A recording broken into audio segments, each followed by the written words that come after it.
আজকে অর্থের সময় মূল্য দেখব। এখানে কিছু ম্যাথ আছে, ম্যাথের অ্যান্সারগুলো করব। আর তোমরা যারা আছো তারা কি করবে, একটু ক্যালকুলেটর আর খাতা কলম নিয়ে একটু বসে যাও। আজকে নতুন কিছু শিখতে চলেছো এবং অবশ্যই সেটা হচ্ছে দেখো তোমাদের মার্কগুলো ইনক্রিজ করবে। তো দেখি আসো, অর্থের সময় মূল্য। এই অর্থের সময় মূল্য বলতে কি বোঝাই? অর্থের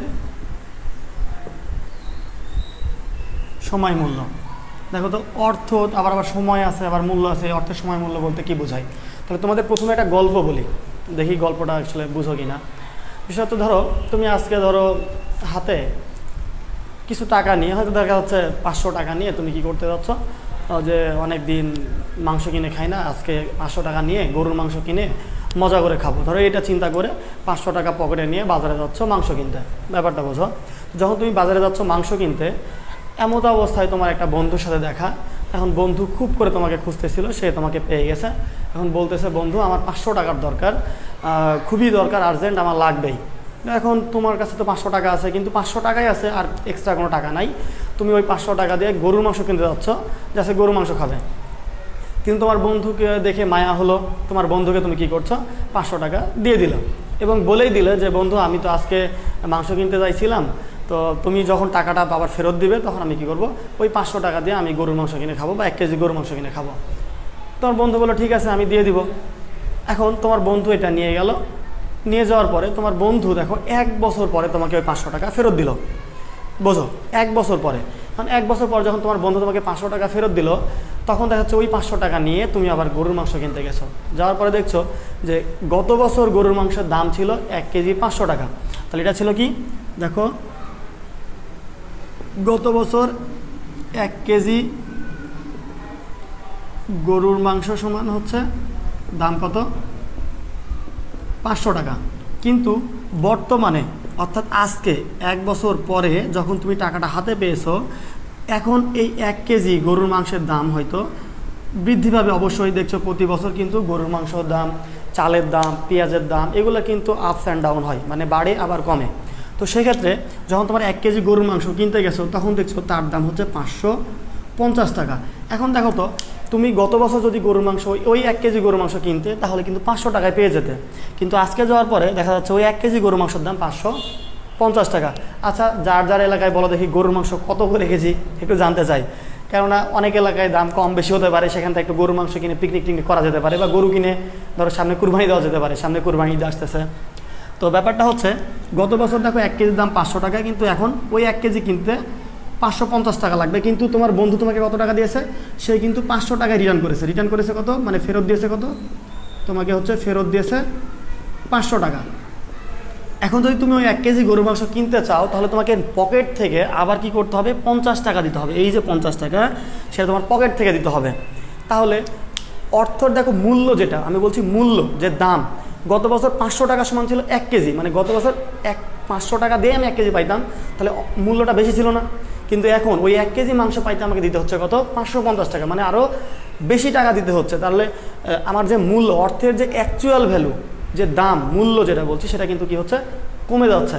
অর্থাৎ 500 টাকার গত বছর যা মূল্য ছিল, এখন তার মূল্য কি হচ্ছে, কম। কিভাবে দেখো, আমি আরেকটা উদাহরণ দিই, বুঝতে পারবে। যে তোমরা ক্লাস 6-7 বইতে পড়েছো যে ঈসা খাঁর আমলে 1 টাকায় 8 মণ চাল পাওয়া যেত। দেখো ঈসা খাঁর আমলে, যখন সে ঈসা খাঁ ছিল, ঈসা খাঁ যখন কী করতো, এই বাংলা শাসন করত, তখন ঈসা খাঁর আমলে পাওয়া যেত 1 টাকায় পাওয়া যেত কত মণ, 8 মণ চাল পাওয়া যেত। ভাবো, চিন্তা করো, মানে 1 টাকা থাকলে সে 8 মণ চাল কিনতে পারতো। কিন্তু বর্তমানে আমি জানি না যে কত। তো এখন কি, এখন ধরো হচ্ছে সেই 8 মণ চাল কিনতে, এখন যদি 8 মণ চাল কিনতে যাই, তাহলে দেখা যাচ্ছে কমপক্ষে মিনিমাম 8000 টাকা লাগবে। তাহলে এখন খেয়াল করো, তখনও কিন্তু ওই কেজিতে 8 মণ ছিল, এখনও কেজিতে 8 মণই আছে। কিন্তু দেখো তখনকার 8000 টাকার এখন, মানে তখনকার 1 টাকা আর এখনকার 8000 টাকা। তাহলে ব্যাপারটা হচ্ছে, তখন 1 টাকায় যে কাজটা হইতো, এখন কিন্তু টাকা লাগবে কত, 8000। তখন 1 টাকায় যে কাজ হবে, এখন সেটা লাগবে কত, 8000। তো তখনকার আমলে অনেকে হয়তো দাদা দাদির কাছে বা চাচা মামা খালুর কাছে গল্প শুনে থাকবা, যে তখন কি পারতাম, 2 টাকা কেজি হচ্ছে ধরো চাল কিনতাম, বা দেখা যাচ্ছে 5 টাকা দিয়ে গরু কিনতাম। আবার কেউ জেনে থাকবা বা এরকম গল্প শুনে থাকবা যে 5 টাকার বিনিময়ে 1 বিঘা জমি বিক্রি করা হয়েছে। বা কেউ 1 প্লেট ভাতের বিনিময়ে 1 বিঘা জমি বিক্রি করে দিয়েছে। তো ব্যাপারটা হচ্ছে তখন ওই 5 টাকার বিনিময়ে যখন 1 বিঘা জমি বিক্রি হয়েছে তখনকার ওই 5 টাকার যা মূল্য, যা ভ্যালু, এখনকার ধরো হচ্ছে ওই জমির যা দাম সেটার ভ্যালু কিন্তু এক। অর্থাৎ দেখো এখানে এখনকার 8,000 টাকার যা মূল্য আর ওই ঈসা খান আমলের 1 টাকার যা মূল্য সেটা কিন্তু একই সমান। তো এরকমটা হচ্ছে কেন এরকম হচ্ছে যে তখনকার 1 টাকার যা মূল্য এখনকার যে 8,000 টাকা, এটা কেন হচ্ছে? এটা হওয়ার পিছনে কারণ হচ্ছে সময় পরিবর্তন। দেখো তখন ঈসা খান আমল ছিল আর এখনকার আমল শেখ হাসিনার আমল, ব্যাপারটা এরকম। তো এটা কি হচ্ছে, এই যে সময় পরিবর্তনের সাথে সাথেই অর্থের মূল্যের যে পরিবর্তন হয়, আমি আবার বলছি সময় পরিবর্তনের সাথে সাথেই অর্থের মূল্যের যে পরিবর্তন হয় তাকে বলা হয় অর্থের সময় মূল্য। এখন তাহলে কি আমরা এরকম বিভিন্ন প্রোডাক্টের উপর ডিপেন্ড করে কি আমরা হচ্ছে অর্থের সময় মূল্য নির্ধারণ করব, বা এইভাবেই কি নির্ধারণ করা হয়? প্রশ্ন কিন্তু এখানে। তাহলে আমাকে একটা উদাহরণ এর সঙ্গে যুক্ত করতে হবে, তাছাড়া কিন্তু আমি ফুল মার্কসটা পাবো না। তো সেক্ষেত্রে আমরা কি করব, যে অর্থের সময় মূল্য ব্যাপারটা খেয়াল করো যে আমরা যদি হচ্ছে এখানে ধরো ওর বন্ধু, মানে ধরো আমি নিচ্ছি, আমি কি করছি, আমি এই উদাহরণটা বিষয় দেই যে ধরো গত বছর আমি কি করেছিলাম, 500 টাকা ধার দিয়ে বছর 550 টাকা পেলাম। তো আমি কি কিনতে চাইছিলাম, গরুর মাংস। কিন্তু গত বছর কি করছিল আমার বন্ধু, এখন আমাকে বলতেছে যে বন্ধু তুমি তো অতিরিক্ত যে 50 টাকা চাও, ওই 50 টাকা আমি দিতে পারবো না। তো কেন পারবো না? কারণ হচ্ছে যে গত বছর এই 500 টাকা দিয়ে আমি 2 কেজি পেঁয়াজ কিনেছিলাম। তোমরা জানো গত বছর পেঁয়াজের দাম কত হয়েছিল, 250 বা 300 অনেক হয়েছিল। তো ধরো 250 টাকা কেজি করে কি করেছিল, 2 কেজি সে পেঁয়াজ কিনেছিল। এখন বলো, সে বলতেছে ভাই তখন তো আমি তোমার টাকাতে 2 কেজি পেঁয়াজ কিনেছিলাম, তো এখন তো তাহলে আমি তোমাকে 2 কেজি পেঁয়াজ দিয়ে দেই। 2 কেজি পেঁয়াজের দাম কত, 40 হয়তো 80 টাকা বা 50 100 টাকা। তো তখন এখন যদি এটা হয় তাহলে কি করবো, আমি কি আসলে 50 দ্বিগুণ 100 টাকা নিব? অবশ্যই না। তাহলে সেও কিন্তু ঠিক বলছে, সে ওই টাকাতে পেঁয়াজ কিনছিল, এখনও আমাকে পেঁয়াজ দিয়ে দাম দিতে যাচ্ছে। আর আমি কি গরুর মাংস কিনতে চাচ্ছিলাম, তাই আমি গরুর মাংস অনুসারে তার কাছে 550 টাকা নিতে চাই। তো এই রকমটা হইলে সবার মাঝে গণ্ডগোল তৈরি হতে পারে। এজন্য আমাদের যে অর্থের সময় মূল্য নির্ধারণ করা হয়, সেটা নির্ধারণ করা হয় হচ্ছে ব্যাংক সুদের হারের উপরে। ব্যাংক সুদের হার এর ভিত্তিতে। এজন্য আমরা যখন উত্তর করব তখন উত্তর করব কিভাবে, অর্থের সময় মূল্য বলতে কি বুঝো বা অর্থের সময় মূল্য কাকে বলে, যখনই এই প্রশ্নটা আসবে তখন আমরা কি করব, তখন অবশ্যই আমরা এরকমটা অ্যান্সার করব যে সময় পরিবর্তনের সাথে সাথে অর্থের মূল্যের যে পরিবর্তন হয় তাকে বলা হয় অর্থের সময় মূল্য। তখন অ্যান্সার দেবো ভাবে আমরা, সাথে পরে উদাহরণটা, আজকে যদি ব্যাংকে 100 টাকা 10% সুদে জমা রাখি তাহলে 1 বছর পরে আমরা পাবো 110 টাকা। অর্থাৎ আজকের 100 টাকা আমরা এইভাবে লিখবো, আজকের 100 টাকা আগামী বছরের 110 টাকার সমান। 110 টাকার সমান, এটি হচ্ছে অর্থের সময় মূল্য। এটি হচ্ছে অর্থের সময় মূল্য। তাহলে দেখো তোমরা, তার আগে বলি আমি একটু তোমাদের কমেন্টগুলো একটু পড়ি, আর এর মধ্যেই তোমরা এক কাজ করো, তোমরা হচ্ছে এই লাইভে হচ্ছে তোমরা একটু মেনশন দিয়ে দাও তোমাদের বন্ধুবান্ধবকে। সর্বোচ্চ মেনশন দাদা পাচ্ছ 50 টাকা ফ্লেক্সিলোড, এবং সর্বোচ্চ শেয়ার যে করবে সর্বোচ্চ শেয়ার দাদাকে দেওয়া হচ্ছে আমাদের পক্ষ থেকে একটা ভোকাবুলারি বই। এ দেখো সেই ভোকাবুলারি বইটা এখানে। আর এবং যে সব থেকে বেশি প্রতিদিনের ক্লাসে যে সব থেকে বেশি অ্যাক্টিভ থাকবে তাকে দেওয়া হচ্ছে একটি করে আকর্ষণীয় টি শার্ট। আচ্ছা, তোমার কমেন্টগুলোর মধ্যে নাজিম কমেন্ট করেছো 300 টাকা দিয়ে একটা হাঁস কিনে খাওয়া ভালো ভাই। হ্যাঁ, গরু মাংসের অনেক দাম। আসমাউল হোসনা, দেরি করলাম নাকি? না, খুব একটা দেরি করো নাই। আসমাউল হোসনা সালাম দিয়েছো, ওয়ালাইকুম আসসালাম। আচ্ছা, ওয়ালাইকুম আসসালাম নাজিম। তোমরা সবাই ভালো আছো তো? কে কেমন আছো? তোমার বন্ধু বান্ধব সবাই ভালো আছে কিনা একটু আমাকে জানাও। প্রচণ্ড গরম পড়ছে, এই গরমের মধ্যে ভালো থাকাটাও কষ্টকর, আর সাথে যদি শয়তান থাকে তাহলে তো আরও বেশি কষ্টকর। দেখি এরপরে আসি আমরা এই অর্থের সময় মূল্য তাহলে কীভাবে বের করি, আর এটা কেন দরকার হয়, কেন আমরা এটা হচ্ছে করি, বা কেন হচ্ছে আমাদের এটা গ্রহণ করতে হয়, কোন কোন কাজে এটা লাগবে। এখন দেখো সবার মাথায় বা মনে একটা প্রশ্ন আসে, থাকতেই পারে, আমরা ব্যাংক সম্পর্কে জানি, আমরা ব্যাংকে টাকা জমা রাখি, ব্যাংক থেকে টাকা উত্তোলন করি, এর কাজগুলো কিন্তু করি। তো ব্যাংক আমাদেরকে টাকা জমা থাকে, সেই টাকার উপর ব্যাংক আমাদেরকে সুদ দেয়। তো ধরো এইটা ক্ষেত্রে বেশি আসে, আমি যদি আজকে ব্যাংকে 10,000 টাকা জমা রাখি, 5 বছর পর কত পাবো, যদি সুদের হার 10% হয়, সুদের হার 15% হয়, এরকম। তো এরকম আমার কাছে অনেকগুলো অপশান থাকতে পারে, যে ধরো একটা ব্যাংক, প্রাইম ব্যাংক আমাকে দিবে 10% সুদ, আবার দেখা যাচ্ছে অগ্রণী ব্যাংক দিবে আমাকে 11% সুদ। কোনটাতে ভালো হবে, কোনটাতে বেশি টাকা পাবো সেটাই গ্রহণ করবো। তো এরকম সিদ্ধান্ত নেওয়ার জন্য এবং আমাদের জানার জন্য কিন্তু এই অর্থের সময় মূল্য জানাটা প্রয়োজন। তো দেখো আমরা একটা সূত্র পড়ে আসছি এরকম, আমি একটা প্রশ্ন লিখি যে আজকে ব্যাংকে 10,000 টাকা 10% সুদে জমা রাখলে 5 বছর পর কত টাকা পাওয়া যাবে। এটা ধরো প্রশ্ন, আমার এখন প্রশ্ন যে ব্যাংকে যদি আমি আজকে 10,000 টাকা জমা রাখি, 10% সুদ দিবে ব্যাংক, আমাকে বললো যে এই সুদে 10 বছর পর কত টাকা পাওয়া যাবে। তোমরা হচ্ছে সরল সুদ পড়েছো, সরল সুদ না। এখন আমরা যে ফাইন্যান্সের অঙ্কগুলো করবো অবশ্যই সেটা হবে কি চক্রবৃদ্ধিকরণ সুদ বা চক্রবৃদ্ধি সুদের হার। তো সেক্ষেত্রে দেখো আমাদের যখন এটা প্রশ্ন থাকবে তখন আমরা এই যে ভবিষ্যৎ মূল্য বের করতে চাইবো। অর্থাৎ দেখো আমি কিন্তু টাকাটা আজকে জমা রাখছি, কখন, আজকে, খেয়াল করো। আর আমি জানতে চাই কখন, 5 বছর পর। তাহলে আজকে যখন দেওয়া আছে 10,000 টাকা জমা রাখতেছি, এটা কি আজকের মূল্য না? আর আমাদের যেটা আজকের মূল্য সেটাকে বলা হয় আজকের মূল্য সমান কি বর্তমান মূল্য। এটা কথা মাথায় রাখবা, বর্তমান মূল্য। আর যখন 1 মাস পরে হোক, 2 মাস পরে হোক, 2 বছর পরে হোক, যতদিন পরেই হোক, যখন সেটা জানতে চাওয়া হবে বা সেটাকে আমরা বলি ভবিষ্যৎ মূল্য। এই যে আজকের মূল্য অর্থাৎ বর্তমান মূল্য, এই বর্তমান মূল্যকে আমরা সংক্ষেপে ইন্ডিকেট করি হচ্ছে পিভি, আর পিভি সমানকে আমরা বলি হচ্ছে প্রেজেন্ট ভ্যালু, প্রেজেন্ট ভ্যালু। এবং ভবিষ্যৎ যে মূল্য সেটাকে আমরা বলি এফভি, আর এফভি সমান হচ্ছে ফিউচার ভ্যালু, ফিউচার ভ্যালু। তাহলে প্রেজেন্ট ভ্যালু এবং ফিউচার ভ্যালু।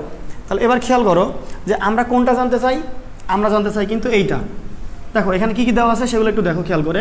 এখানে কি বর্তমান মূল্য কি দেওয়া আছে, এখানে দেওয়া আছে কি দেওয়া আছে পিভি দেওয়া আছে। দেখো পিভি বলতে কি বর্তমানে কত টাকা ব্যাংকে জমা রাখছি, 10,000 টাকা। তাহলে বর্তমানে ব্যাংকে টাকা জমা রাখছি 10,000, এটা দেওয়া আছে। এরপরে দেখো সুদের হার কত, 10%, সুদের হার 10%। এই সুদের হার 10% বলতে আমরা ছোট হাতের আয় দিয়ে প্রকাশ করি। এই ছোট হাতের আয় বলতে আমরা দেখো যে পয়েন্ট আছে না, এই 10%, এই 10% আমরা কীভাবে প্রকাশ করি, 10% সমান এরকম হয়, অর্থাৎ 10 ভাগ হচ্ছে 100, কেননা আমরা পার্সেন্টটা তুলে দিলাম। আর আমরা জানি পার্সেন্ট বলতে কি 100 বোঝাই। দেখা যাচ্ছে না, আচ্ছা আচ্ছা এই সমস্যা। আচ্ছা তাহলে পিভি সমান হচ্ছে প্রেজেন্ট ভ্যালু, আই সমান বলতে কি 10%, অর্থাৎ 10কে আমরা যখন 100 ভাগ করব, তাহলে দেখো 10কে যদি কেউ 100 ভাগ করো তাহলে এরকমটা আসবে 0.10 এরকম আসবে। আচ্ছা এরপরে আমাদের কি দেখো, এটা যে বছর, জেনে থাকবা যে বছরকে আমরা এন দিয়ে প্রকাশ করি। এন বলতে number of years, number of years. তাহলে নাম্বার অফ ইয়ার্স কত, দেখো এন বলতে এখানে 5 বছর, তাই 5। কিন্তু আমাদের জানতে চাই কোনটা, দেখো এখানে জানতে চাই 5 বছর পর কত টাকা পাওয়া যাবে, মানে 5 বছর পরের মূল্য।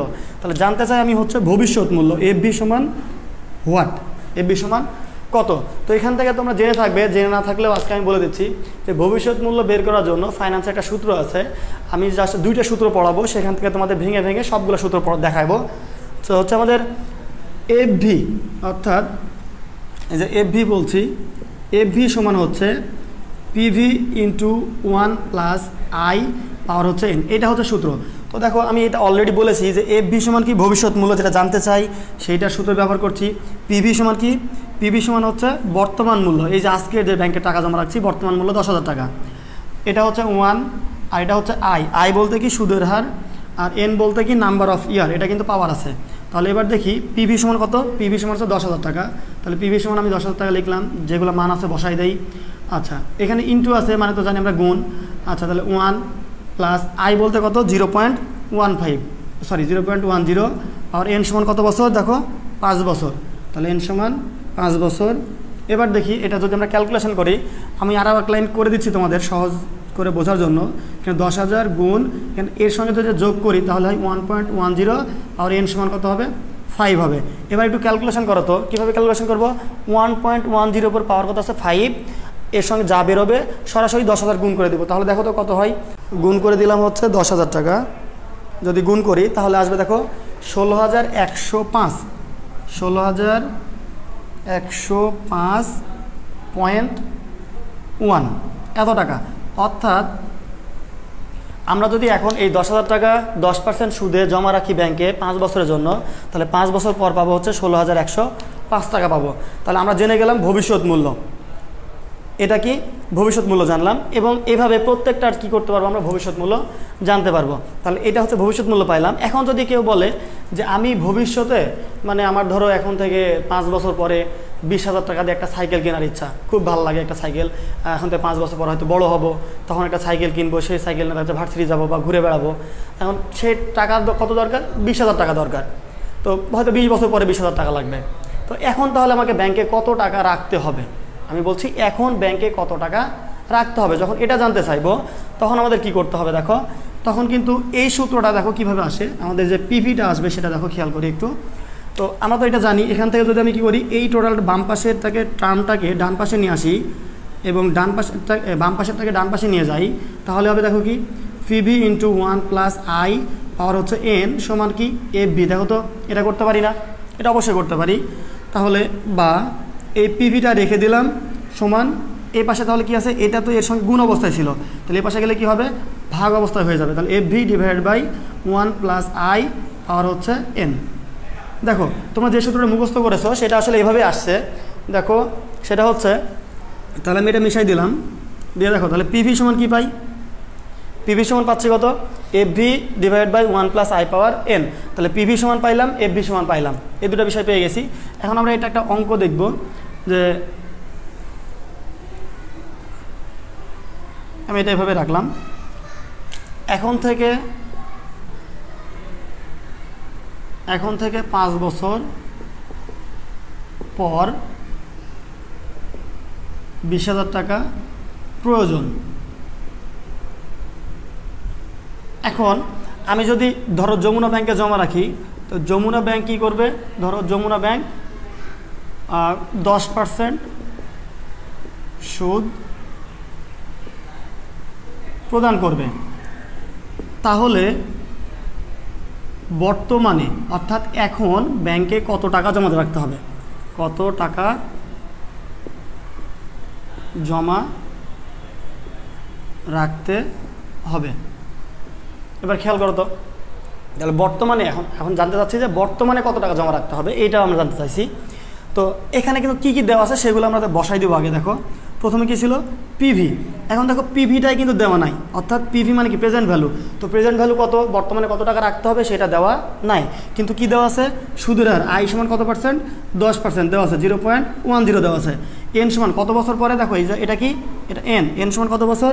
এন সমান হচ্ছে 5 বছর। এরপর দেখো দেওয়া আছে আমি ভবিষ্যতে, অর্থাৎ এই যে এফ ভি, ভবিষ্যতে কত টাকা পেতে চাই? 20,000 টাকা পেতে চাই। তাহলে এফ ভি সমান কত? 20,000 টাকা পেতে চাই। তাহলে এখন আমার লাগবে হচ্ছে পিভি সমান কত, যে সূত্রটা আমি এখানে লিখছি দেখো। তাহলে পিভি সমান কত লাগবে, এটা উপরে লিখি তোমাদের দেখার সুবিধার্থে। পিভি সমান হচ্ছে তাহলে F V divide by 1 plus I আর হচ্ছে এন। এখন আমি এটাকে উপরে লিখলাম নিচে ম্যাথ করার জন্য। তাহলে যদি আমি এটা লিখি, এখন দেখো মানগুলো যদি বসাই দেয়, দেখো এখানে কি কি আছে? এফ ভি সমান কত দেওয়া আছে না? দেখো 20,000 টাকা। তাহলে এফ ভি সমান আমি বসাই দিলাম 20,000 টাকা ডিভাইড বাই এই যে সূত্রের 1 সেটা রাখলাম, প্লাস আই বলতে কত আছে দেখো 0.10, তাহলে 0.10 এর উপরে পাওয়ার দিলাম। এন সমান কত আছে? 5, এন সমান আমি 5 দিয়ে দিলাম। এখন এটাকে ক্যালকুলেশন করবো কীভাবে? এখন দেখো ক্যালকুলেশন করছি, উপরে 20,000 আছে রেখে দিলাম, একের সঙ্গে যদি হচ্ছে 0.10 এটা যদি আমরা যোগ করি তাহলে আসবে কত? 1.10। এর উপর পাওয়ার কত আছে দেখো 5 আছে, তাহলে পাওয়ার 5 দিয়ে দিলাম। এখন 20,000কে এটা কীভাবে ভাগ করব? সরাসরি ক্যালকুলেটিভভাবে 20,000 ভাগ 1.10 দিয়ে দিবা, পাওয়ার হচ্ছে 5। দেখো তোমাদের এটা আসে কি না, পারো কিনা, বুঝতে পারছো কিনা দেখো তো। 20,000 ডিভাইড বাই 1.10 এর উপর পাওয়ার হচ্ছে আমাদের 5, তাহলে আসছে দেখো 12,418। কত আসছে? 12,418.42 এটা আসছে। এখন এরপরে আবার দেখো 6 আছে, যার কারণে 42 থেকে আমরা কি করতে পারি? 43 করতে পারি। তাহলে দেখো তো এই অঙ্কটা বুঝেছো কি না?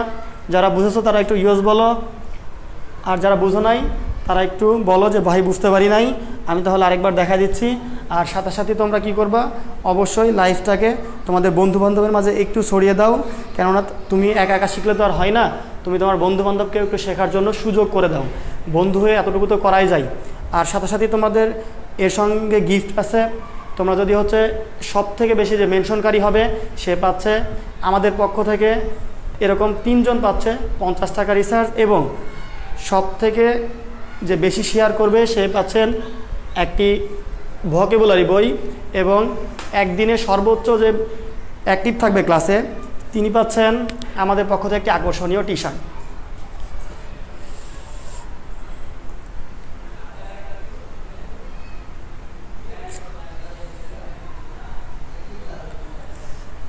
আচ্ছা দেখো, এটা তাহলে পিভি বের করলাম। এখন এখানে আমাদের একটা প্রশ্ন থাকে এরকম যে সুদটা এখানে যখন কিছুই বলা থাকবে না তখন আমরা বুঝে নিব সুদ বার্ষিক ভিত্তিতে প্রদান করা হয়েছে।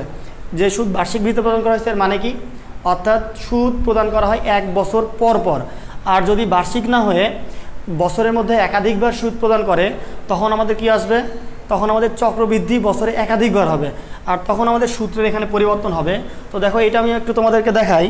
সেটা হচ্ছে ধরো এই অঙ্কটার যদি পরিবর্তন হয়, ধরো এখানে বললাম যে কত টাকা হবে এবং সুদ আমাদের অনেক সময় থাকে 3 মাস পর পর, 3 মাস পর পর প্রদান করলে তো ব্যাপারটা বোঝো যে এই 3 মাস পর পর এত সহজ করে লেখা থাকবে না, এখানে লেখা থাকবে হচ্ছে ত্রৈমাসিক। তো ত্রৈমাসিক মানে কি, ত্রৈমাসিক মানে হচ্ছে 3 মাস পর পর। এখানে আমি আরও একটা লিখে দিচ্ছি, দেখো পরে লিখে দিচ্ছি কারণ হোয়াইট বোর্ডে একটু জায়গা তো সংকট আছেই। তো এই যে যখন আমাদের 3 মাস পর পর বলবে, 4 মাস পর পর বলবে, 1 মাস পর পর বলবে, 6 মাস পর পর বলবে, বা 6 মাস পর পর না বলে ষান্মাসিক বলবে, তখন আমাদের সূত্রটা কিভাবে হবে বা সূত্রটা কোথায় পরিবর্তন হবে। তো খেয়াল করো যে যখন আমাদের 3 মাস পর পর হবে তখন আমাদের আরেকটা মান আসবে, সে চক্রবৃদ্ধি। আর চক্রবৃদ্ধিকে আমরা বলবো এম, চক্রবৃদ্ধিকে বলবো এম। তো এম সমান তখন 1 বছরে কয়বার আমাদের চক্রবৃদ্ধি হচ্ছে, মানে 1 বছরে টোটাল কয়বার সুদ দেয়। তাহলে আমরা জানি 1 বছর সমান কি 12 মাস না, এই 12 মাসে কয় মাস পর পর সুদ দিচ্ছে দেখো তো 3 মাস পর পর না। তাহলে আমরা কি করব, 3 দিয়ে ভাগ করলেই পেয়ে যাব 12/3, তার মানে 1 বছর সুদ দেবে কতবার, 4 বার।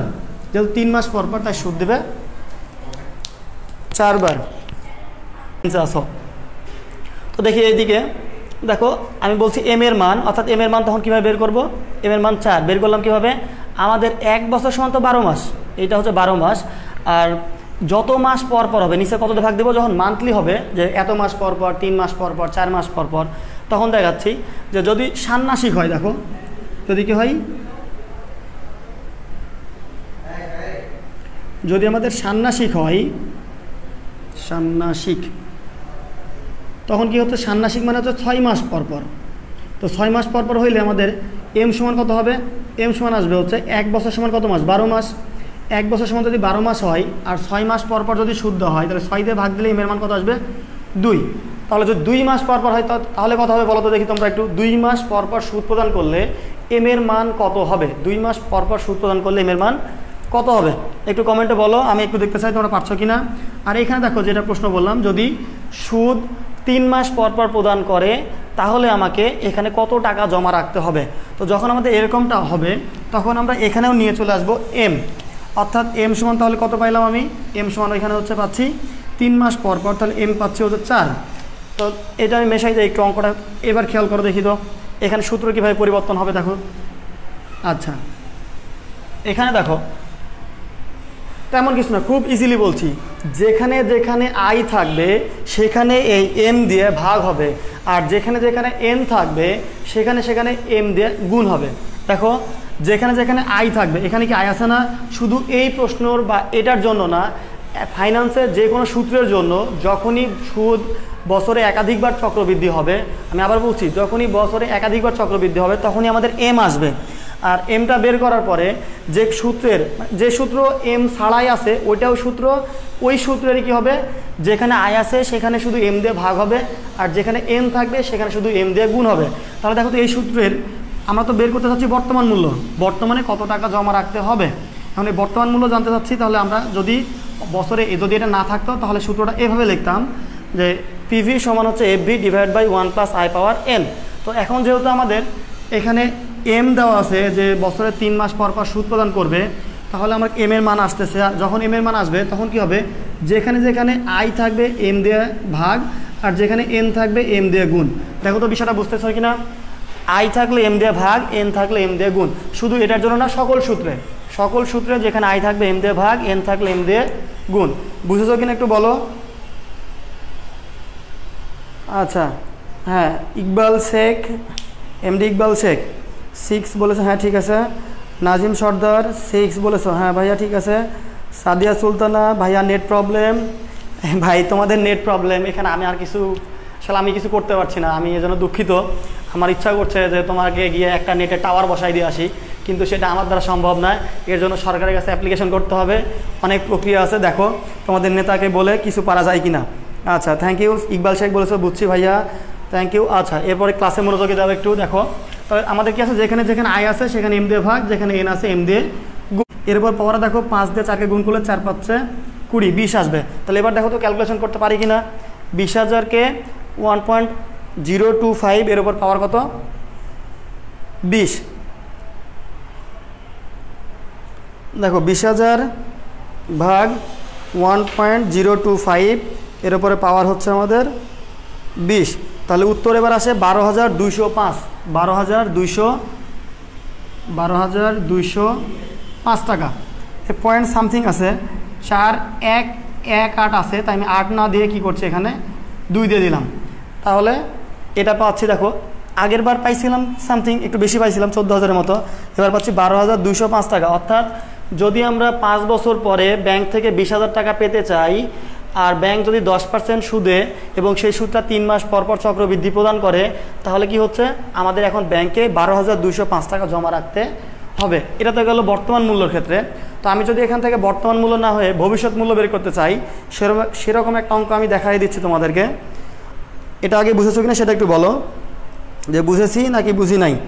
আচ্ছা, তানভীর খান বলছো চক্রবৃদ্ধি সুদ এর অঙ্ক, হ্যাঁ চক্রবৃদ্ধি সুদের অঙ্ক এটা, কেননা এখানে তোমাদের চক্রবৃদ্ধি সুদের অঙ্কটাই আসবে। আচ্ছা, তাহলে দেখো এবার আরেকটা ম্যাথ দেই।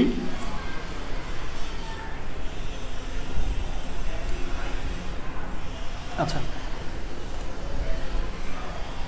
ধরো ম্যাথ দিলাম এরকম যে আজকে ব্যাংকে ধরো 50,000 টাকা জমা রাখা হলো, 50,000 টাকা জমা রাখা হলো।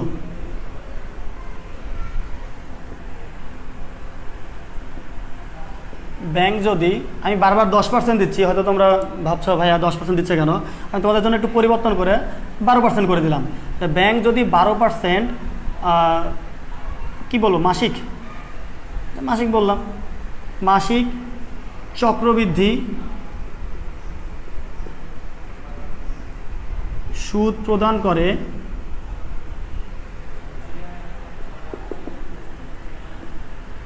তাহলে 10 বছর পর, বারবার 5 বছর দিচ্ছিলাম এই জন্য এবার 10 বছর দিলাম, 10 বছর পর কত টাকা পাওয়া যাবে। তাহলে দেখো এই প্রশ্নগুলো যখন থাকবে তখন আমরা উত্তর করব কিভাবে। এই প্রশ্নগুলো থাকবে, উত্তর করব এইভাবে যে আমরা ঠিক এইভাবে লিখব যে দেওয়া আছে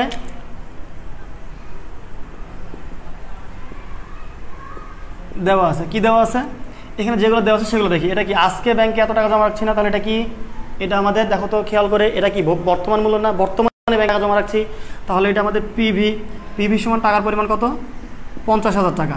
আর কি আছে, জমা রাখা হলে ব্যাংক যদি 12% মাসিক চক্রবৃদ্ধি সুদ দেয়, তাহলে সুদের হার কত এখানে 12%। তাহলে 12% বলতে 12কে যখন আমরা 100 দিয়ে ভাগ করব তখন পাবো হচ্ছে 0.12, এটা পাবো। এরপরে চক্রবৃদ্ধি সুদ প্রদান করে, তাহলে 10 বছর পর, কত বছর, এন সমান তাহলে কত, এখানে এন সমান এখানে 10 বছর। এবং জানতে চাই কত, মাসিক চক্রবৃদ্ধি, এখানে দেখো বলেছে মাসিক চক্রবৃদ্ধি। তো যখন চক্রবৃদ্ধি মাসিক হবে তখন কীভাবে বের করব, 1 বছর সমান কত মাস, 12 মাস। তাহলে 1 বছর সমান যদি 12 মাস হয়, কত মাস পর পর মানে চক্রবৃদ্ধি হচ্ছে, 1 মাস পর পর, তাই 1 দিয়ে ভাগ দিলে এখানে কত আসবে আমাদের? 12কে 1 দিয়ে ভাগ দিলে 12ই আসবে। তাহলে এফ এর মান কত আসছে? 12। আমাদের লাগবে কি? এফভি, ভবিষ্যৎ মূল্য। ভবিষ্যতে 10 বছর পর কত টাকা পাবো, এই 10 বছর পর ভবিষ্যৎ মূল্যটা আমি পেতে চাই, যে কত টাকা পেতে চাই সেটা জানতে চাই। তাহলে আমরা দেখো আগের বার যখন সূত্রটা লিখেছিলাম, সূত্রটা ছিল এরকম, এফভি সমান পিভি ইন্টু 1 প্লাস আই পাওয়ার ছিল এন। তো যখন এটা ছিল তখন কি ছিল? বছরে শুধুমাত্র একবার চক্রবৃদ্ধিকরণ হতো। তো এখন আমি কি বলতেছি, বছরে কিন্তু প্রতি মাস পর পর অর্থাৎ 12 বার চক্রবৃদ্ধি হচ্ছে। তো সূত্রটা অবশ্যই একটু পরিবর্তন হবে, টেনশনের কিছু নাই।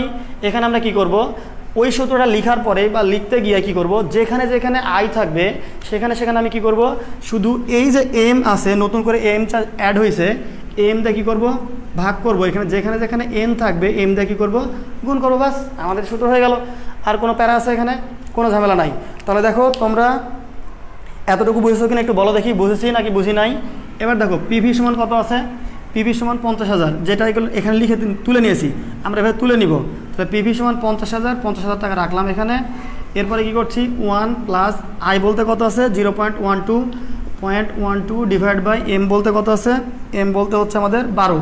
তাহলে 12 দিলাম। দেখো এরপরে কি আছে উপরে? এন বলতে এখানে 10 বছর, কত বছর দেওয়া আছে? এন সমান 10 বছর, 10 দিলাম গুণ এম সমান কত আছে? 12 আছে, তাহলে 12 দিয়ে দিলাম। তো এবার দেখি, দেখো তো এবার যদি আমরা ক্যালকুলেশন করি তাহলে এরকম থেকে যাবে 50,000 গুণ এই 1টাকে এর সঙ্গে যোগ করার আগে আমি কী করবো, এর সঙ্গে একটা ভাগ দিয়ে নাও। তখন 0.12কে তুমি অর্থাৎ 0.12কে যখন তুমি কী করবা, 12 দিয়ে ভাগ দিবা, তখন দেখবে আসবে 1 প্লাস 0.01 এটা আসবে। 12কে এই 0.12কে 12 দিয়ে ভাগ দিলে আসবে 0.01। তো এটা আমি একবারে এর সঙ্গে যোগ করে দিলাম 1.01। এর উপর পাওয়ার কত আছে? 10 দিয়ে 12কে গুণ দিলে হবে 12 10 120। তাহলে এবার দেখো তো ক্যালকুলেশন করা যায় কিনা। 50,000 গুণ 1.01 এর উপর পাওয়ার কত আছে? 120 আছে। তাহলে এবার একটু ক্যালকুলেশন করে দেখো, 1.01 এর উপর পাওয়ার কত আছে? 120। তাহলে আসে 3.30 সামথিং আসে। এটা 50,000 গুণ আসে 3.300, তারপরে আছে 38 এরকম আছে। তো আমরা ক্যালকুলেটারে একবারে গুণ করে নিব, মানে এটা এই 1.01 এর উপর পাওয়ার 120 দেওয়ার পরে যেটা আসবে সমান লিখে ওইটার সঙ্গে একবারে গুণ করে দেবো 50,000। তাহলে এর সঙ্গে যখন আমি একদম গুণ করব 50,000, তখন অ্যান্সার আসবে হচ্ছে 1,65,019। 1,65,019 পয়েন্ট সামথিং আছে, অর্থাৎ 344 আছে। 344 আমি এখানে কী করে দিলাম, একে 5 করে দেওয়া যায়। তাহলে এটা হচ্ছে এত টাকা আসবে, এটাই হচ্ছে আমাদের উত্তর। দেখো তো বুঝেছে কিনা, যে এফভি বের করতে হলে বা পিভি বের করতে হলে আমাদের যখনই চক্রবৃদ্ধি একাধিকবার হবে তখন আমাদের সূত্রের ক্ষেত্রে একটু পরিবর্তন হয়, সেই পরিবর্তনটা আমরা বুঝতে পারি না। তো আমি বলছি শুধু এই সূত্রে না, এরপর যখন তোমার ইন্টারমিডিয়েট আসবে তখনও এমনকি যেখানেই বর্তমান মূল্য ভবিষ্যৎ মূল্য চক্রবৃদ্ধিকরণের কারণে বের করতে চাইবা, যখন যেখানে আই থাকবে সেখানে এম দিয়ে কী হয়ে যাবে, ভাগ হয়ে যাবে, আর যেখানে এন থাকবে সেখানে কী হয়ে যাবে, গুণ হয়ে যাবে। বুঝছি, থ্যাংক ইউ। নাজিম বলছে বুঝছি। তানভীর খান চক্রবৃদ্ধি সুদের অঙ্ক, হ্যাঁ সবগুলো তো চক্রবৃদ্ধি সুদের অঙ্ক। এরপর দেখো, আচ্ছা এটা মেশালাম। তাহলে আমাদের এখান থেকে একটা প্রশ্ন থাকবেই, মাস্ট বি।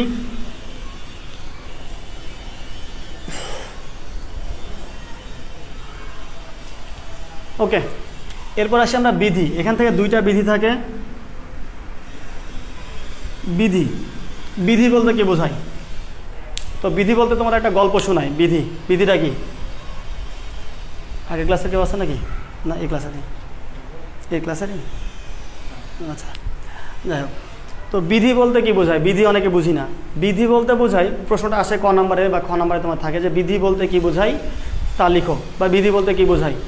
তো বিধি বলতে বোঝায় এটা দীর্ঘদিন ধরে প্রচলিত সত্য বলে প্রমাণিত কোনো ধারণাকে বিধি বলে। দীর্ঘদিন ধরে প্রচলিত সত্য বলে প্রমাণিত, দীর্ঘদিন ধরে প্রচলিত, এইটা হচ্ছে প্রচলিত বানান। আর সত্য বলে প্রমাণিত, সত্য বলে প্রমাণিত কোনো ধারণা, কোনো ধারণা। কি জটিল কথা হয়ে গেল না? তো একটু উদাহরণ দেই তাহলে বুঝতে পারবে। যে ধরো তোমার একদিন কি আসছে, জ্বর আসছে। এখন ভাবতেছো, দেখছো রাত 11টা 12টা বাজে, বাইরে কোনো দোকান খোলা নাই, ওষুধও নাই, জ্বর আসছে, কি করবে কি করবে।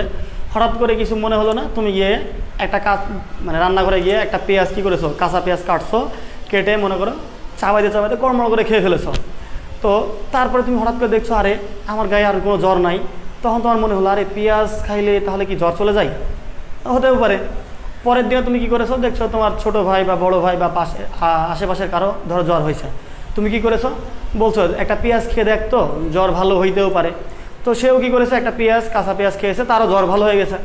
তো এরকম দেখা যাচ্ছে তারপরে তোমার বন্ধু বান্ধবী অনেকের হয়েছে, তুমি যাকেই বলেছো পেঁয়াজ খাও, সে পেঁয়াজ খেয়েছে, জ্বর ভালো হয়ে গেছে। তাহলে তোমার কি হলো, তোমার কিন্তু দেখো বৈজ্ঞানিকভাবে কিন্তু আসলে কোনো কিছু প্রমাণিত তুমি করতে পারো নাই যে এটা কেন ভালো হচ্ছে, এইগুলো কিছু জানো না। বাট তোমার মাথার মধ্যে কিন্তু একটা ধারণা তো চলে আসলো যে জ্বর হইলে কাঁচা পেঁয়াজ খাইলে জ্বর ভালো হয়, এই যে ধারণা। তারপরে তোমার যারই জ্বর হবে দেখবা তখন তুমি কিন্তু সাজেস্ট করবা যে একটা কাঁচা পেঁয়াজ খাও, এটা হচ্ছে ধারণা। তো বিষয় হচ্ছে আমরা এখন যেটা সায়েন্টিফিক ক্যালকুলেটর আছে বা অনেক আধুনিক সূত্র আছে যার মাধ্যমে কি অর্থের বর্তমান মূল্য ভবিষ্যৎ মূল্য বের করতে পারি, কিন্তু এখন থেকে ধরো আরও 30 40 বা 50 বছর আগে এরকম আধুনিক ক্যালকুলেটর এগুলো ছিল না। তখন কি করতো মানুষ, ওই যে এখন কত টাকা রাখলে কত টাকা পাবো, আবার কত টাকা পেতে হলে এখন কত টাকা রাখতে হবে, এইভাবে না করে তখন কি করতো, এত টাকা রাখলে এই টাকাটা দ্বিগুণ হবে কত দিনে বা কত বছরে, বা টাকা দ্বিগুণ হইতে গেলে আমাকে কত % সুদ পাইতে হবে বা কত % সুদ দিতে হবে। তো এটা জানার জন্য কি করা হতো, তখন এই বিধিগুলো ব্যবহার করা হতো। আর এটা মানুষের হচ্ছে চিন্তাধারা থেকেই জাস্ট ট্রায়াল অ্যান্ড ইরর, মানে চেষ্টা করতে করতে মানুষ পেয়ে গেছে। তো এরকম দুইটা বিধি আছে, একটা হচ্ছে বিধি 72 এবং বিধি 69, এই দুইটা বিধি আছে। এই দুইটা বিধি পড়ে গেলে দেখবা এখান থেকে 4 মার্কের একটা প্রশ্ন তুমি কমন পেয়ে যাবা। 4 মার্ক না পাইলে 2 মার্ক তো পাবা অবশ্যই। তো বিধি 72 এবং বিধি 69। তো বিধি ব্যবহারে কয়েকটা হচ্ছে আমাদের বাধ্যবাধকতা আছে, যে এইটা থাকলে বা এইটা হইলেই শুধুমাত্র বিধি ব্যবহার করতে পারবো, আদারওয়াইজ বিধি ব্যবহার করতে পারবো না। তো দেখি এই কোনটার ক্ষেত্রে বিধি ব্যবহার করতে পারবো। দুইটা ক্ষেত্রে, এক, যদি টাকার পরিমাণ কি হয়, দ্বিগুণ হয়, টাকার পরিমাণ কি হবে, দ্বিগুণ হতে হবে, দ্বিগুণ হতে হবে। এটা হচ্ছে প্রথম শর্ত। যদি টাকার পরিমাণ, আমি যে পরিমাণ টাকা ব্যাংকে জমা রাখতেছি সেই পরিমাণ টাকা যদি দ্বিগুণ হয় তাহলে আমি কি করতে পারবো, বিধি ব্যবহার করতে পারবো। মানে বিধি ব্যবহার করে কি কি পাওয়া যায়, কি কি পাওয়া যায়, যেগুলো পাওয়া যায় তার মধ্যে প্রথম দুইটা জিনিস পাওয়া যায়। একটা হচ্ছে এন, তো এন মানে আমরা কি বুঝি, বছর, আর একটা কি আয় মানে সুদের হার। এই দুইটা জিনিস পাওয়া যায়, একটা হচ্ছে বছর পাওয়া যায়, একটা হচ্ছে সুদের হার পাওয়া যায়। তাহলে আমাদের বিধি কয়টা, 72 আর 69, এই দুইটা বিধি। তো আমি প্রথমে 72টা দেখি। তো ধরো কিছু টাকা, আচ্ছা বলি 10,000 টাকা, 10,000 টাকা ব্যাংকে জমা রাখা হলো, ধরো সুদের হার 9%। এখন সুদের হার 9%, কত বছরে টাকা দ্বিগুণ হবে, এটা হচ্ছে প্রশ্ন। তাহলে দেখো এখানে যখনই আমাদের এই বিধির মতো থাকবে, টাকা দ্বিগুণের কথা বলবে, তখন আমাদের একটা দেওয়া থাকবে আর একটা দেওয়া থাকবে না। মানে এন নাম্বার অফ ইয়ার, বছর দেওয়া থাকলে সুদের হার দেওয়া থাকবে না, আর সুদের হার দেওয়া থাকলে বছর দেওয়া থাকবে না। তো যখন সুদের হার দেওয়া থাকবে তখন বছর জানতে চাইবে, মানে সুদের হার দেওয়া থাকলে বছর জানতে চাইবে, আর বছর দেওয়া থাকলে সুদের হার জানতে চাইবে। তখন আমরা কীভাবে বের করব, আমরা লিখবো হচ্ছে এরকম যে আমরা জানি বিধি 72 অনুসারে এখন আমি কোনটা জানতে চাই, দেখো তো সুদের হার 9% দেওয়া আছে, তাহলে জানতে চাই কোনটা, এন। তো এন অর্থাৎ এন সমান তাহলে 72 ভাগ হচ্ছে আমাদের আই, 72 ভাগ আই বা মানে 72 ভাগ সুদের হার। তো এই 72 রাখলাম, 72কে আবার বলিও না ভাই 72 কই থেকে পাইলেন, আসলে 72 মানে ওই বিধি 72 থেকে 72 পেয়েছি। তো এই 72 ভাগ হচ্ছে সুদের হার, তাহলে কত দেওয়া আছে 9%। তাহলে 9 দিয়ে যখন আমি ভাগ দিব তাহলে কত আসবে। এখানে কেউ মনে করতে পারো যে ভাই এই আয় বলতে যেহেতু আমি আগেই বলেছি সায়েন্টিফিক ক্যালকুলেটর ইউজ করা যায় না, এখন তুমি পয়েন্ট দিয়ে ভাগ করতে গেলে তোমার সমস্যা হতে পারে। আর এমনিতেও এখানে পয়েন্ট দেওয়া যাবে না, খেয়াল করো এখানে কিন্তু আমি আগে পয়েন্ট, এই পয়েন্টটা কিন্তু দেইনি, শুধু 9। তাহলে 72কে যখন আমি 9 দিয়ে ভাগ দিব তখন কত আসবে 8, আর তার সঙ্গে আমি কী করে দেবো পার্সেন্টটা লাগাই দেবো। তাহলে কি আসবে যে আমরা তাহলে কত 8 বছর, এটা সরি ফর দ্যাট 8 বছর, অর্থাৎ 9% যদি সুদ প্রদান করে তাহলে কি হবে আমাদের এই 8 বছর পরে কী হবে টাকাটা দ্বিগুণ হবে, অর্থাৎ 10,000 টাকা 20,000 টাকা হয়ে যাবে। তো এখন যদি আমরা এটা পরিবর্তন করে এরকমটা রাখি যে এরকম ধরো করলাম 10,000 টাকা ব্যাংকে জমা রাখা হলো, এখানে সুদের হার না দিয়ে বলা হলো বছর, যে ধরো এখানে বলা হলো কত 10 বছর, 10 বছর। এখন কত পার্সেন্ট, অর্থাৎ 10 বছর থাকলো, কিন্তু কত সুদের হার হলে বছরের জায়গায় কি করলাম আমি পরিবর্তন করে রাখলাম কত সুদে টাকা দ্বিগুণ হবে, অর্থাৎ কত সুদের হারে টাকার পরিমাণটা দ্বিগুণ হবে, সেটা যখন আমি জানতে চাইবো তখন দেখো বিধি 72 অনুসারে আমরা যেটা থাকলো, কিন্তু দেখো যখন আমরা এন বের করব তখন আই দিয়ে ভাগ করব, আর আবার যখন আমি আই বের করব তখন এন দিয়ে ভাগ করবো, মানে এই দুইটা কী হবে সাবস্টিটিউট হয়ে যাবে। অর্থাৎ যখন আমি আই বের করব, দেখো এখানে কি বের করব আই বের করব, তখন আইটা এখানে চলে আসবে আর এনটা কোথায় চলে যাবে এখানে চলে যাবে। তাহলে কি আসবে আমাদের উপরে 72 আছে 72ই থাকলো, আর এখানে এন সমান কত দেওয়া আছে তাহলে 10 বছর। তো আমি যখন 10 দিয়ে ভাগ দিব তখন এখানে কত আসবে 7.2, অর্থাৎ এখানে আমাদের 7.2%। ব্যাপারটা দেখো তো বুঝেছে কি না? আচ্ছা, এরপরে আসি আমি, দেখো তোমাদের ক্লাস টাইম অল্প কিছুক্ষণ আছে, আর 5 মিনিট, তার মধ্যে আমি তোমাদেরকে কি করব অবশ্যই এই বিধি 69টা বুঝাই দেব, ইনশাল্লাহ সাথেই থাকো। তো দেখো যদি এরকমটা হয় 10,000 টাকা ব্যাংকে জমা রাখা হলো 10 বছর পর, অর্থাৎ 10 বছর পর কি হবে 10 বছর পর এই টাকাটা কি হবে, এই টাকা দ্বিগুণ হবে। হ্যাঁ, সুদের হার, আচ্ছা সুদ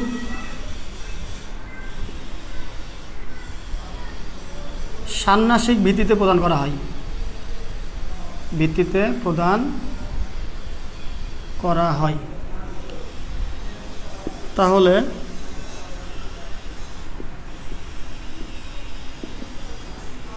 সুদের হার কত? এবার বলো তো, এবার কি আমরা বিধি 72টা ব্যবহার করতে পারবো নাকি বিধি 72 ব্যবহার করতে পারবো না, একটু বলো তো দেখি। আচ্ছা, তো এবার দেখো বিধি 72 ব্যবহার করতে পারবো না কি বিধি 72 ব্যবহার করতে পারবো না, তেমন কোনো পার্থক্য নাই, শুধু এখানে একটা বিষয় নিয়ে আসছি। দেখো ষান্মাসিক ব্যাপারটা, তো ষান্মাসিক মানে একটু আগেও বললাম যে ষান্মাসিক মানে কি, ষান্মাসিক বলতে 6 মাস পর পর সুদ দিবে, 6 মাস পর পর। তাহলে আমাদের দুইটা বিধি আছে, যে কোনো বিধি ব্যবহার করার শর্ত হচ্ছে প্রথমেই বলে দিচ্ছি টাকার পরিমাণ কি হতে হবে দ্বিগুণ হতে হবে, এটা হচ্ছে প্রথম শর্ত। দ্বিতীয় একটা শর্ত আছে যেটা আমি এখনও বলি নাই, সেটা হচ্ছে বিধি 72 কখন ব্যবহার করব এবং বিধি 69 কখন ব্যবহার করব। তো বিধি 72 আমি তখনই ব্যবহার করতে পারবো যদি সুদ বার্ষিক ভিত্তিতে প্রদান করা হয়। আমি আবার বলছি যে বিধি 72, দেখো আমি মনে রাখার জন্য মনে করতে পারি 72, বা এই 72 উচ্চারণ করতে ব আসছে আগে, তাহলে 72 ব, আর 72-এর জন্য কি বার্ষিক, বার্ষিক উচ্চারণ করতে কি আসতেছে দেখো ব আসতেছে। তো যখন আমাদের কি বার্ষিক ভিত্তিতে সুদ প্রদান করা হবে তখন আমরা কি করতে পারবো বিধি 72 ব্যবহার করতে পারবো।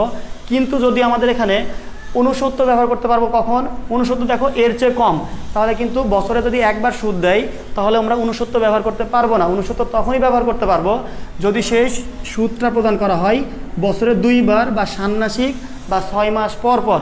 তো যখন 6 মাস পর পর সুদ প্রদান করবে তখন আমরা কোনটা অনুসরণ করতে পারবো বিধি 69। তাহলে এখানে জানতে চাইছি কি, দেখো তো সুদের হার কত, সুদের হার কত। তো আমরা দেখো আমরা একটা সূত্র জানি যে আমরা জানি বিধি 69 অনুসারে সুদের হার অর্থাৎ সুদের হারকে আমরা কী দ্বারা প্রকাশ করি, আই দিয়ে প্রকাশ করি না। তো যখন আমি আই দিয়ে প্রকাশ করবো আই সমান সমান হচ্ছে এখানে একটা কনস্ট্যান্ট থাকবে 0.35। এটা এখন কেউ বলতে পারো ভাই এটা কোন জায়গা থেকে আসলো, তো এটা ভাই এটা সূত্রের, এটা বিধির। ওই যে বললাম না তুমি পেঁয়াজ কী করে খাইছো, অযথায় আন্দাজে খেয়েছো, এখানেও তাই, যে 0.35টা এমনি আসবে হঠাৎ করে, কেউ মানে জাজ করতে করতে একবার ধরো এই ব্যাপারটা মনে গেঁথে গেছে যে এই 0.35 দিলে উত্তরটা কী হবে, সঠিক হবে। তাই 0.35 প্লাস কি আসবে, আগের মতোই, যেমন আগে 72 উপরে ছিল, এখন 69টা উপরে ভাগ। আমরা যখন আই বের করব তখন এখানে এন দিয়ে ভাগ করতে হবে, আবার যখন এন বের করব তখন আমাদের এখানে এন থাকবে, তখন এখানে আমাদের আই দিয়ে ভাগ করতে হবে। তাহলে 0.35 মানে 3-5 প্লাস হচ্ছে আমাদের 69 থাকলো, আর এন বলতে কত বছর দেওয়া আছে দেখো, 10 বছর দেওয়া আছে, তাহলে 10 দিয়ে ভাগ দিলাম, তাহলে এখানে কত আসছে 0.35 প্লাস আসতেছে 69 থেকে 10 দিয়ে ভাগ দিলে আসবে 6.9। তাহলে এখানে এটা যোগ করো তো দেখি এবার কত আসে, এটা যোগ করলে আসবে,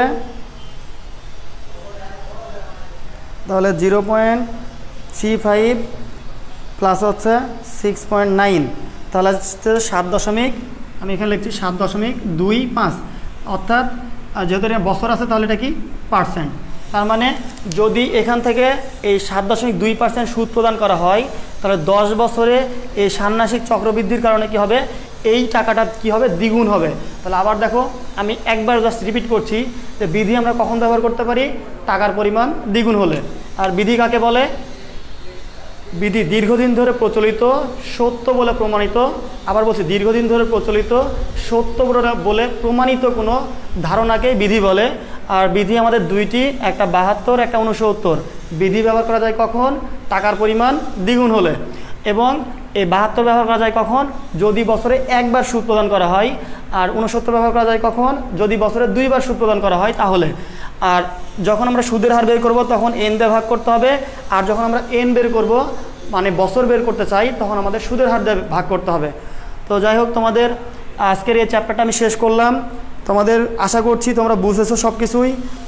আর যদি না বুঝে থাকো তাহলে অবশ্যই আমাকে জানাবে কমেন্টের মাধ্যমে। ইনশাল্লাহ আগামীতে আমি তোমাদের এগুলো সলভ করে দেওয়ার চেষ্টা করব। ইনশাল্লাহ বেঁচে থাকলে আবার দেখা হবে।